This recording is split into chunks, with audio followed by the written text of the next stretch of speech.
Estimados hermanos, es de nuevo un gozo continuar con este estudio que, como bien lo decía un hermano, ya está en sus partes ya finales, en el apéndice, vamos, por ponerlo de esta manera.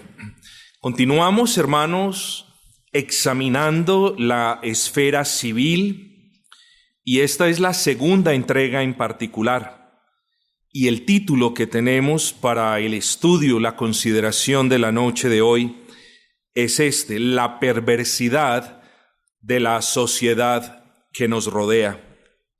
Es algo que usted conoce bien, es algo que usted comprende, que lo ha afectado a usted de una manera o de otra. Es algo que como creyentes nos indigna, es algo que nos entristece. Pero, no obstante lo anterior, es una realidad y tenemos que comprender esa realidad para que, como iglesia, podamos reaccionar piadosamente ante esa realidad. La semana pasada dejamos en claro cómo debe ser nuestra interacción con la sociedad, cómo debemos tratar al prójimo, cómo debemos relacionarnos con aquellos que nos rodean. Ustedes recordarán que hablamos de amarlos, y no de amarlos en el sentido romántico de la palabra y mucho menos antibíblico. Hablamos de amarlos de una manera misericordiosa. ¿Por qué? Porque viven una vida en miseria. Hablamos de amarlos de una manera misericordiosa porque es lo que nos ordena el Señor en su palabra. Ustedes bien harán en recordar lo que dice Levítico 19:18. No te vengarás ni guardarás rencor a los hijos de tu pueblo. Y ahora viene la parte más amplia, sino amarás a tu prójimo como a ti mismo, yo Jehová. Insistiendo, este amor no es el amor que nosotros tenemos para con Dios, claro que no. Tampoco es el mismo amor que nosotros nos demostramos entre hermanos, por supuesto que no. Es un amor misericordioso. No podemos hacerle mal al prójimo así ellos nos hagan mal a nosotros. No les estoy diciendo, recuerden lo que les dije la semana pasada, que si nos pegan, cierto, bajo toda circunstancia tenemos que poner pues la otra mejilla y decir aquí están los dientes. Eso no es el punto, ya lo explicamos, espero que eso quede claro. Era necesario, hermanos, establecer la manera en la que somos llamados a relacionarnos con los integrantes de esta sociedad, que es una sociedad caída y apartada de Dios.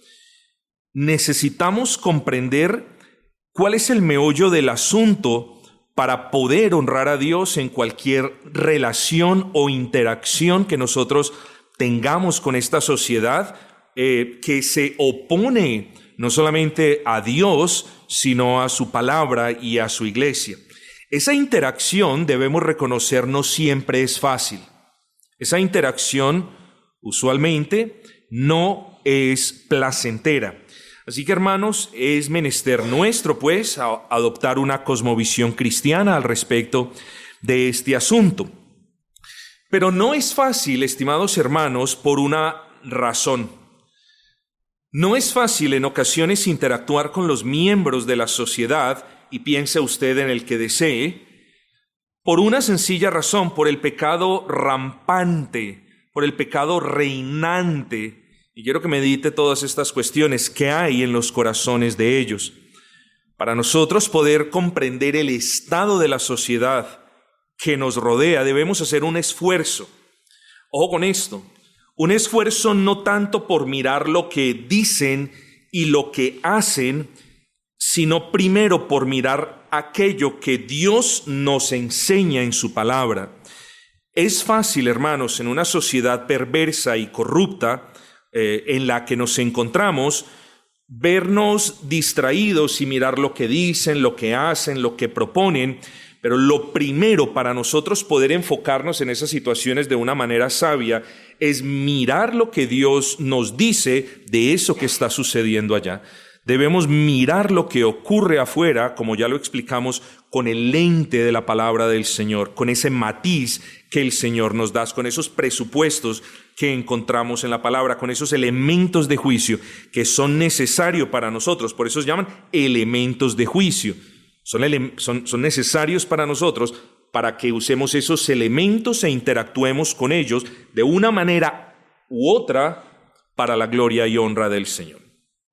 Y el punto es, estimados hermanos, que como vivimos en esta sociedad, en ocasiones a menudo se nos olvida que la raíz del problema no es ni el gobernante perverso, ni los asesinos, ni los que practican el aborto, ni los homosexuales. Esa, entiéndalo bien hoy, no es la raíz del problema. Esa no es la causa primaria del problema. Esta es la raíz del problema. Mateo 15:19. Porque del corazón salen los malos pensamientos, los homicidios, los adulterios, las fornicaciones, los hurtos, los falsos testimonios, las blasfemias, y todo pecado sale del corazón del hombre. Así que para nosotros poder saber cómo interactuar con los miembros de esta sociedad caída, lo primero que debemos ser recordados es que el problema no es, estimados hermanos, contra el aborto o el homosexualismo o la corrupción. Ojo con esto, el aborto, el homosexualismo, la corrupción y todo lo demás son manifestaciones. El verdadero problema, la raíz del problema, es el pecado que reina en el corazón del hombre. Esa es la raíz del problema. Todo lo que vemos son resultado de, consecuencias de, el pecado que reina en el corazón del hombre.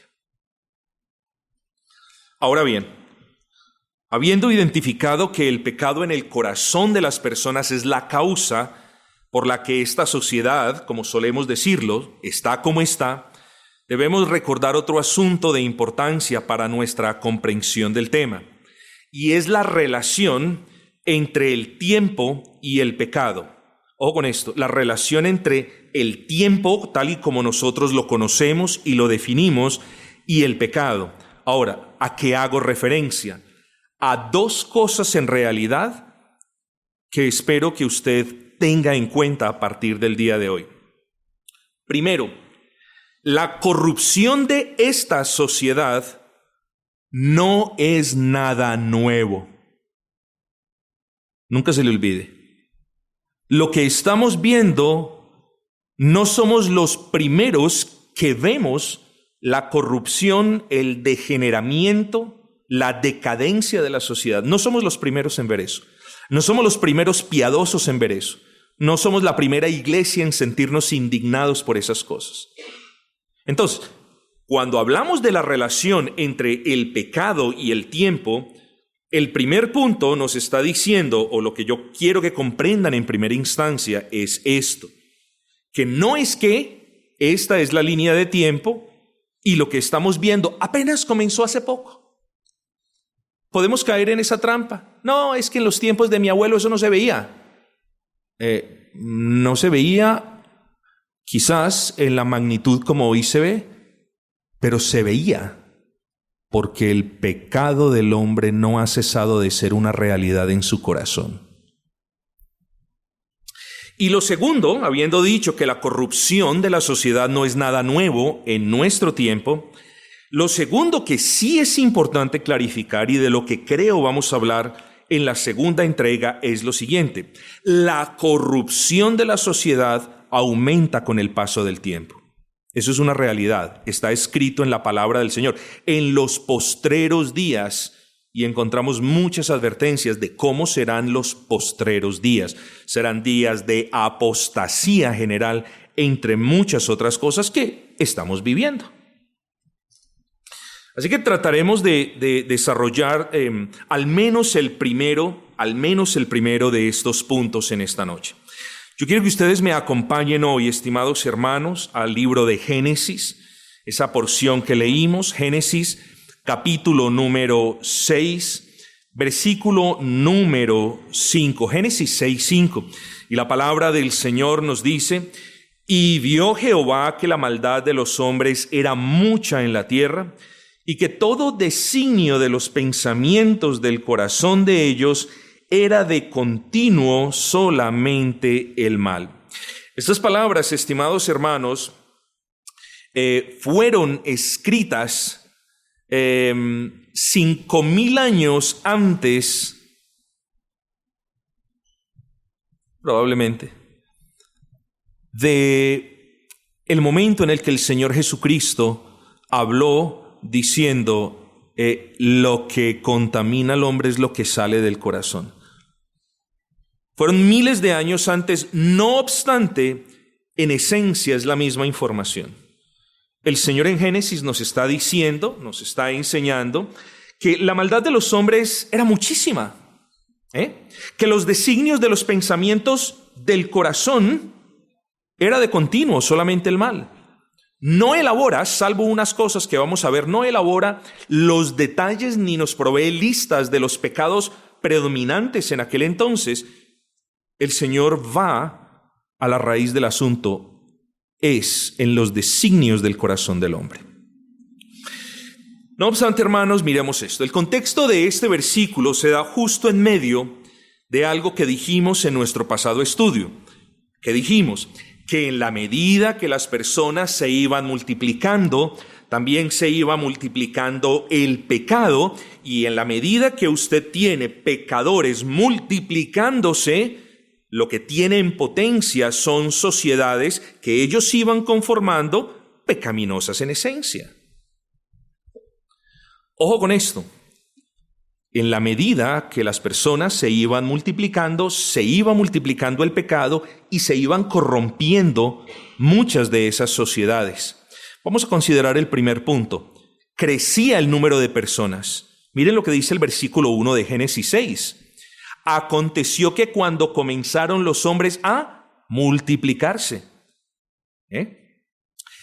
¿Qué pasó cuando los hombres comenzaron a multiplicarse? Ya lo dijimos, se multiplicaba el pecado, pero ahora vengamos a la palabra. Versículo 2. Que viendo los hijos de Dios que las hijas de los hombres eran hermosas, tomaron para sí mujeres escogiendo entre todas. Ojo con esto, hermanos.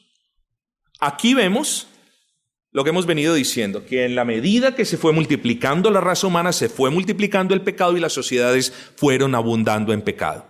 ¿De qué pecado estamos hablando? Aparentemente usted lee el versículo número 2 y no encuentra un pecado. No, claro que sí lo hay. En primera instancia, usted tiene que comprender a qué se hace referencia con hijos de Dios. Esto lo vamos a ver más detenidamente en Génesis cuando lleguemos a este punto. Hijos de Dios es un concepto, es un término que la mayoría de eruditos bíblicos a lo largo del tiempo ha relacionado con las personas que adoraban a Dios, con aquellos que esperaban la promesa del Señor. Ahora bien, hijas de los hombres, este sí es un poquito más debatible porque algunos comentaristas dicen que eran las hijas de Caín, otros dicen habla generalmente de todas las mujeres en aquel entonces. Ahora bien, dejando eso de lado, que de nuevo lo vamos a considerar en nuestros estudios, ¿cuál fue el pecado? Hermanos, el pecado fue los matrimonios entre personas que adoraban a Dios como a Él le agradaba y personas que no adoraban a Dios como Él lo había ordenado. Note lo que dice el puritano Matthew Henry. La posteridad de Set no se guardó como debería haber hecho, no preservó la piedad de su propia pureza y además tuvo en poca la apostasía, pues no se le dificultó mezclarse con la raza excomulgada de Caín.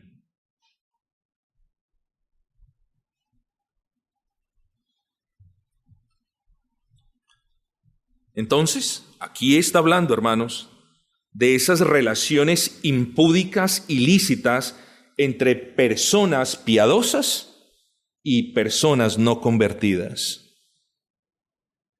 Y luego tenemos que hablar de otro pecado que lo encontramos en el versículo 4. Dice, había gigantes en la tierra en aquellos días, y también después que se llegaron los hijos de Dios a las hijas de los hombres, y les engendraron hijos. Estos fueron los valientes que desde la antigüedad fueron varones de renombre.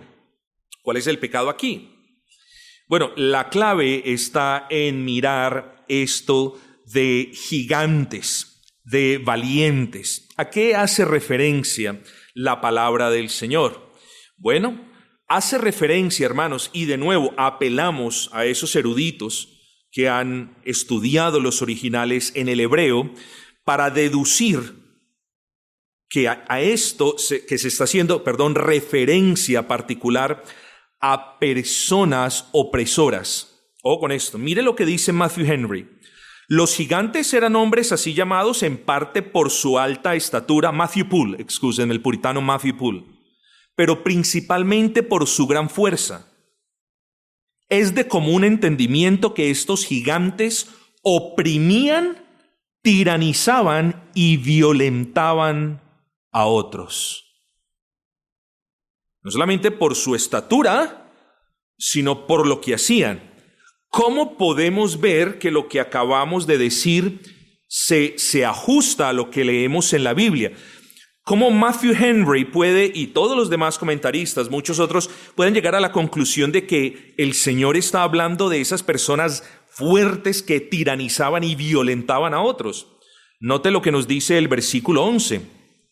Y se corrompió la tierra delante de Dios y estaba la tierra llena de violencia. Versículo 13, dijo pues Dios a Noé, he decidido el fin de todo ser porque la tierra está llena de violencia. Entonces, hermanos, crecía el número de personas y ¿cuánto es 1 más 1? Exacto, hermano, al crecer el número de personas se multiplicaba el pecado y lo único que puede esperarse del crecimiento de las personas y por ende del pecado fue la perversión de las sociedades. Y eso fue efectivamente lo que sucedió, mis amados hermanos. Eso fue efectivamente lo que sucedió. Preste atención al siguiente ejercicio. La tierra está conformada, en aquel entonces, siempre lo ha estado, pero pongámonos en el contexto del pasaje en el que estamos. La tierra estaba conformada de seres humanos. Y los seres humanos, ¿qué conformaban a su vez? Sociedades. Luego es correcto afirmar que la tierra en aquel entonces estaba conformada de sociedades. Ahora bien, en los versículos que vamos a leer, vamos a cambiar la palabra tierra por sociedades. Es un cambio perfectamente válido. Versículo 5. Y vio Jehová que la maldad de los hombres era mucha en las sociedades a las que pertenecían. Es lo mismo. Versículo 13. Dijo pues Dios a Noé, he decidido el fin de todo ser, porque las sociedades de la tierra están llenas de violencia. Entonces estamos tomando el mundo y estamos diciendo, el mundo está compuesto por hombres, los hombres componen sociedades, por tanto es lícito reemplazar esta palabra aquí en este contexto solamente en aras del estudio que estamos adelantando. Así que mis hermanos, si somos honestos y si somos objetivos, veremos el punto. La perversidad de nuestra sociedad, de esta sociedad en la que nos encontramos, de nuevo, si bien nos repugna y nos llena de santa indignación, no es algo nuevo. Por el contrario, el pecado causó la caída del hombre y la caída del hombre no pudo haber causado nada que no fueran sociedades corruptas. O sea, lo que les quiero decir, hermanos, es que lo que estamos viendo es producto de lo que sucedió en el jardín del Edén. No le busquemos más. Si vamos a lo básico, si queremos comprender por qué estamos como estamos, qué es lo que nos sucede como sociedad, tenemos, hermanos, que apelar al relato bíblico, a lo que Dios nos dice en su palabra. Alguien podría decir, Señor, acaba con todos los impíos para que esta sociedad mejore. Yo quiero que usted piense en esto. Vamos a hacer este ejercicio hipotético. Si usted eleva esa oración y dice, Señor, oh Señor, acaba con todos los impíos para poder vivir para la gloria de tu nombre. Suponga por un momento que Dios responde esa oración. Suponga por un instante que Dios responde esa oración. Yo le hago la pregunta, ¿usted cree que esa es la solución? No es la solución, hermanos. Y le voy a explicar por qué. Porque el diluvio acabó con la vida de los impíos, pero no solucionó el problema del pecado. Lo mismo nosotros, hermanos queridos. Si el Señor decide raer a todo impío de la faz de esta tierra, ¿sí? Solamente, escuchen, solamente bastará un poco de tiempo para que incluso nosotros los creyentes comencemos a contaminar o a afectar negativamente las sociedades que comenzamos a formar de nuevo. ¿Por qué? Por el pecado remanente. Es cierto, el pecado ya no reina en nosotros, pero desde que nosotros tengamos pecados, tenemos potencialmente la capacidad de afectar negativamente los hogares en los que estamos, las familias, los trabajos y las sociedades a las que pertenecemos. Así que de nuevo señalemos, el problema viene desde el Edén y el problema es el pecado, hermanos. Luego, desde que el hombre exista, hermanos, siempre va a existir el pecado. Y desde que haya pecado, siempre van a existir las sociedades corruptas. Quiere eso decir, hermanos, con esto que es muy importante. Quiere esto decir, hermanos, que, nos tenemos que resignar a vivir en medio de la corrupción de la sociedad. No, pues pastor, ¿ya qué más vamos a hacer? Yo quiero que piensen esto, hermano. Les estoy diciendo que nos tenemos que resignar porque ya no hay nada por hacer, hermanos. Pues si el problema es el pecado, pues ¿ya qué vamos a hacer? Hermanos, no.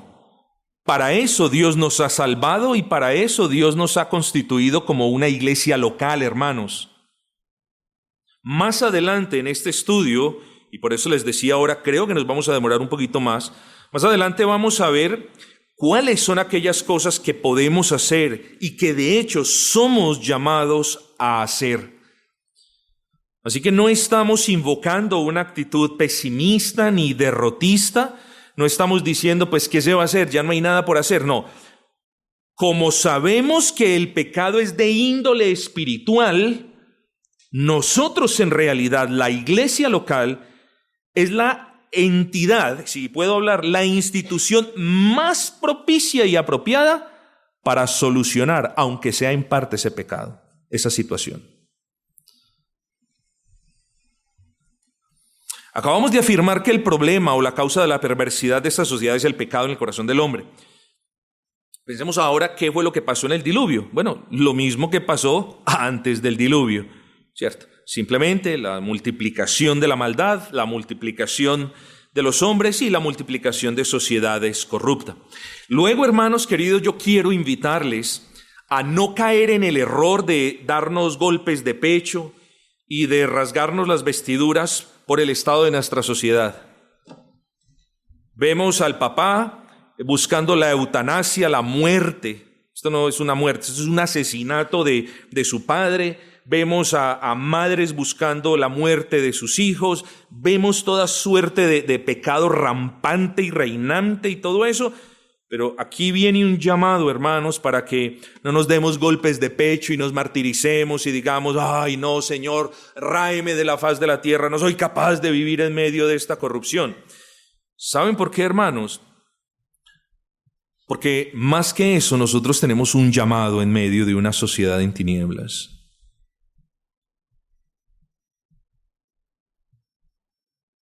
Así que no es un llamado, insisto por última vez, ni al conformismo, ni al derrotismo, ni a la aceptación de que como iglesia ya no hay una batalla que librar. No, por el contrario, hermanos. El afán mío es enfatizar que el pecado ha sido, es y siempre será la causa de la putrefacción de nuestra sociedad y de todas las demás sociedades. Así que debemos tener en cuenta que estamos hablando de un problema espiritual. Y de ahí lo que les dije ahora, y como una institución levantada por el Señor para su gloria, somos nosotros los que podemos afectar en realidad y podemos ejercer un cambio en esta sociedad. Somos nosotros la iglesia. No pongamos la esperanza en políticos, hermanos. Somos nosotros.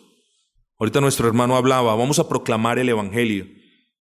Y en verdad, hermano, que hace mucho tiempo no sentía ese escalofrío de esa petición, hermanos, hecha rogando por más conversiones, por más gloria de Cristo, por más almas, porque así es que se expande el reino. cada alma que nosotros predicando el Evangelio le arrebatemos a Satanás es potencialmente un asesino menos, un adúltero menos, un pecador menos, hermanos. Y esa es la labor nuestra. Pero hermanos, es menester, y creo que todavía estoy bien de tiempo, es menester que probemos lo que hemos dicho. Es decir, es menester que miremos, no tanto en los asuntos de la historia, porque pues aquí nos quedaríamos años, pero miremos algunos, no todos, algunos casos puntuales de lo que he argumentado hasta este momento, a saber, de que la Escritura nos habla de sociedades perversas y de que lo que estamos viviendo no es nada nuevo debajo del sol. Vamos a dar un breve paseo por la palabra del Señor, hermanos. Vamos a citar unos versículos, si quieren los buscan o yo se los leo. Primer caso. La Biblia nos habla que después del diluvio, los descendientes de Noé se expandieron particularmente hacia el oriente, formando muchas sociedades de diferente grado, de diferente robustez. Muchísimas de esas personas, hermanos, incluso me atrevo a decir, muchas de esas sociedades en alguna ocasión se unieron, se propusieron algo en medio de su apartamiento de Dios. Este versículo que usted va a escuchar ahora se da en el contexto de personas apartadas de Dios.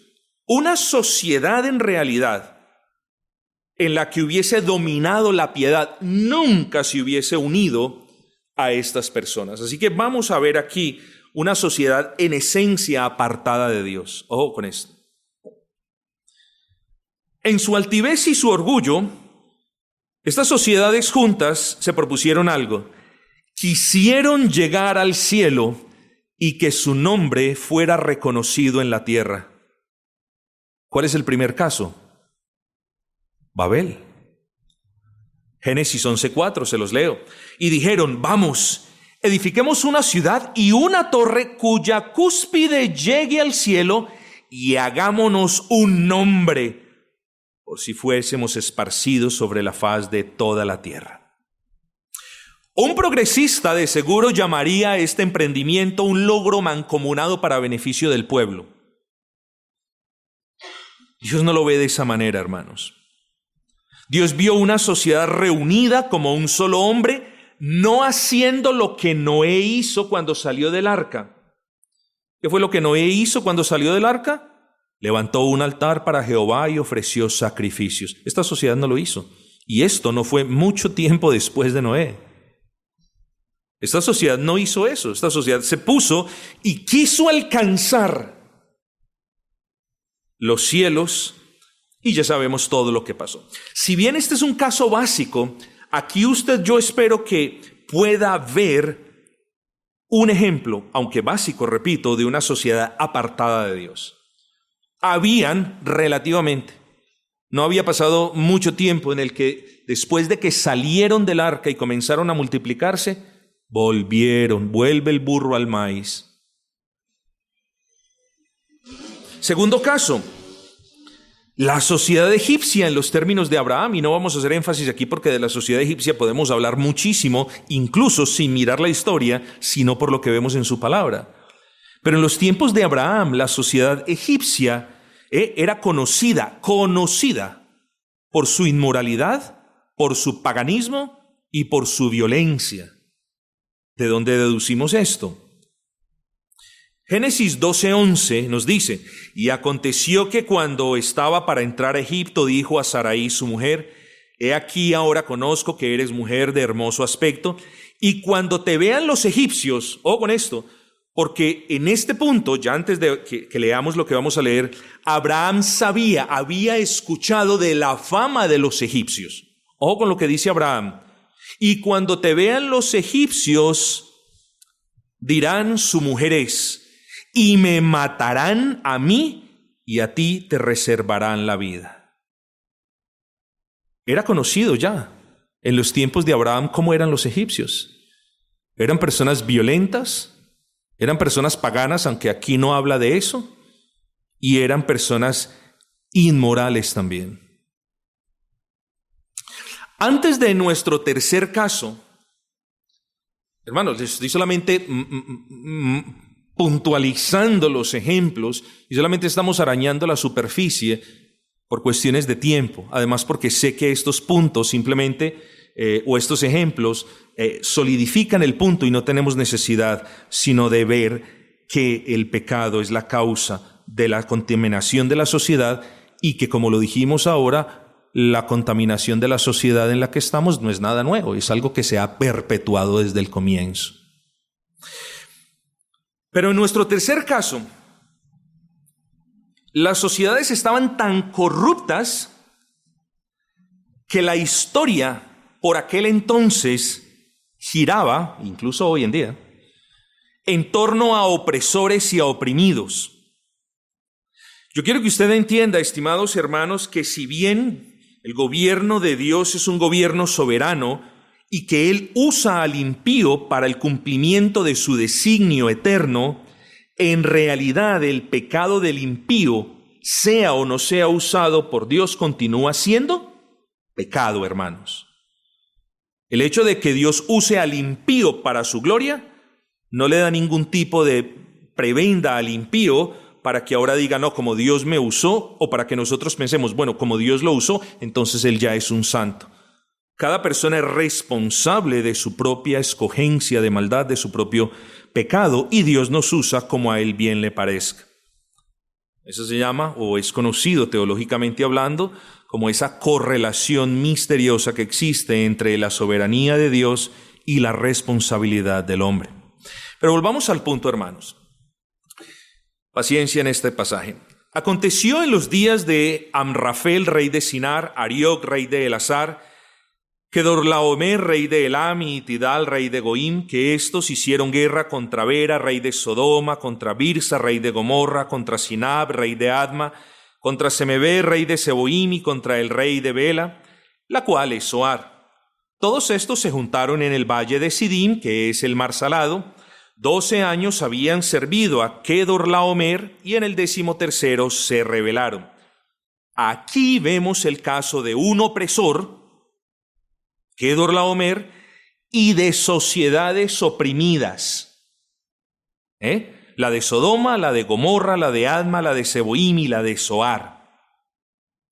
Ahora bien, como nosotros tenemos esa mala tendencia a ser un poquito humanistas, somos humanos, somos misericordiosos, somos creyentes, pero debemos juzgar los asuntos con justo juicio. Entonces, cuando traemos este ejemplo, vemos que hay una iniquidad de parte de los opresores. Pero no podemos caer en la trampa de decir, ay, pobrecita las 5 sociedades que estaban siendo oprimidas por Kedorlaomer. Pobrecitas. ¿Pobrecitas, hermanos? Alguien dirá, seguramente este es el típico caso del injusto oprimiendo al justo. ¿En serio?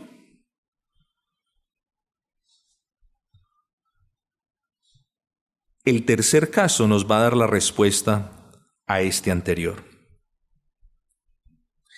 El tercer caso nos habla de 2 de esas sociedades oprimidas de las que hablamos en el cuarto caso, nos va a dar el ejemplo fehaciente de 2 de esas sociedades oprimidas del que hablamos en el ejemplo anterior. Así que miramos, ya ven el punto hacia dónde me dirijo. Así que no podemos decir, ay, pobrecito el oprimido. Sí, se estaba cometiendo una injusticia, pero ojo con esto, porque 2 de las sociedades que estaban siendo brutalmente oprimidas, que lo fueron por 13 años, fueron Sodoma y Gomorra. Miren cómo Dios mueve los hilos de sus providencias para ultimadamente hacer justicia, hermanos. Tremendo. Bueno, vamos a ver este cuarto caso. Es el caso de las sociedades de Sodoma y Gomorra. Sería inútil de mi parte intentar explicarles a ustedes, además que ofendería su respetada inteligencia, decir qué tipo de sociedades eran. Pero bastará un versículo. Pero antes que se acostaran, esto es, el sobrino de Abraham, Lot, y sus huéspedes, los ángeles, rodearon la casa, ¿quiénes? Los hombres de esa ciudad. Usted pensaría que eran los hombres los más dañados, como los de 35, bueno, de 20 en adelante, puede ser como hasta los 50, ojo con esto. Todos los varones de esa sociedad en particular estaban involucrados. Dice, todo el pueblo junto, desde el varón más joven hasta el más viejo. Y llamaron a Lot y le dijeron, ¿dónde están los varones que vinieron a ti esta noche? Sácalos para que los conozcamos. Ustedes ya saben qué significa eso, sácalos para que los conozcamos. Así que, estimados hermanos, lo que estamos viviendo hoy en día, sí es verdad, alguien podría decir, es que estamos en la Sodoma y Gomorra. Técnicamente sí y no. Sí, porque se continúan practicando ya con mayor descaro lo que se practicaba en aquel entonces, y no, porque si vamos a juzgar de manera estricta, Sodoma y Gomorra era una sociedad peor de en la que hoy vivimos nosotros, hermanos. Pero volvamos al punto. Hemos hablado de 4 casos. Continuemos con el caso 5º, 6º y 7º. ¿Qué me dicen ustedes de la sociedad de Tiro y de Sidón? Paganos, hermanos. ¿Y qué me dicen ustedes de la sociedad de, solamente por hacer una mención aleatoria, de Corazín y Betsaída? Una sociedad religiosa. Una sociedad religiosa que ignoró al Señor Jesucristo, que nunca se arrepintió. ¿Qué me dicen ustedes de la sociedad de Jerusalén? La misma historia, hermanos. Solo que camuflada de santidad y de piedad. Es aún peor, hermanos. ¿Qué me dicen de la sociedad de Éfeso, hermanos, en aquel entonces? Una sociedad idólatra e inmoral. Idólatra, porque ustedes se acuerdan de aquella hacedora de estatuillas de Diana, la diosa de Éfeso. Una sociedad idólatra e inmoral, porque allí en el templo de Diana, dicen los historiadores, se cometían toda suerte de impurezas e inmundicias. ¿Y qué me dicen ustedes, hermanos, de la sociedad de Corinto? ¿No estudiábamos o no dijimos cuando estudiábamos o cuando comenzamos a estudiar el libro de Primera de Corintios, no dijimos que existía una terminología en aquel entonces que decían, descendamos a la ciudad de Corinto para corintiarizarnos, es decir, para entregarnos a toda suerte de borracheras y de lascivias y de pecado y de inmoralidad? ¿Y qué me dicen de la sociedad de Roma? Solamente por mencionar algunas, hermanos. De la de Atenas. Hermanos, lo que estamos viviendo no es nada nuevo. Los tiempos cambian, pero el pecado no cambia. El pecado se manifiesta de maneras diferentes. Estrictamente hablando, algunas cosas que vemos hoy no se las hubieran imaginado las personas de aquel entonces, porque son 2 contextos muy diferentes, tanto cultural como sociales, pero el pecado es el común denominador entre esa sociedad de aquel entonces y la de hoy. Así que el pecado sigue habitando en el corazón del hombre, y el hombre dominado por el pecado corrompe la sociedad. Usted se acuerda de ese dicho, el hombre nace bueno y la sociedad lo corrompe. Es la peor mentira que existe, estimados hermanos. El hombre nace malo y contribuye, a menos que Dios obre en su corazón por medio de la predicación del evangelio, contribuye a empeorar la sociedad.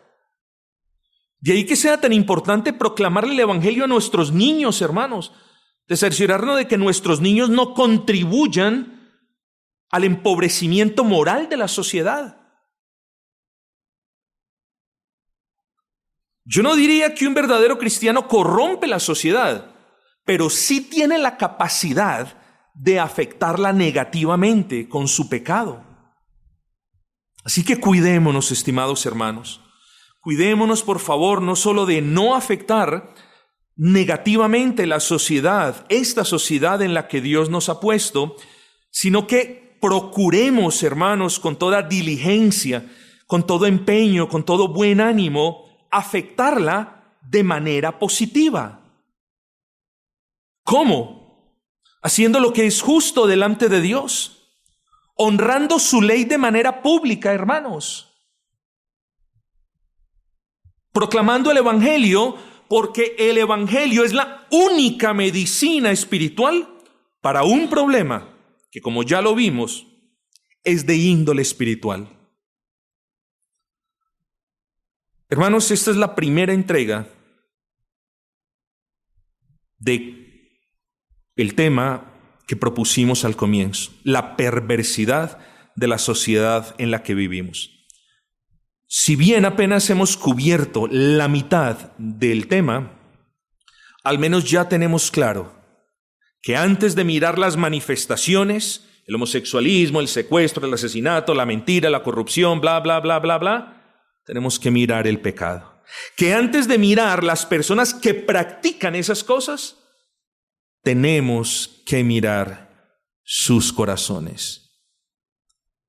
Porque de otra manera, es decir, si no nos enfocamos en la raíz del asunto, que es el corazón en el que reina el pecado, podríamos estar intentando cambiar una sociedad externamente. Y créanme que eso ha pasado mucho. No quiero, porque ya se me acabó el tiempo, hermanos,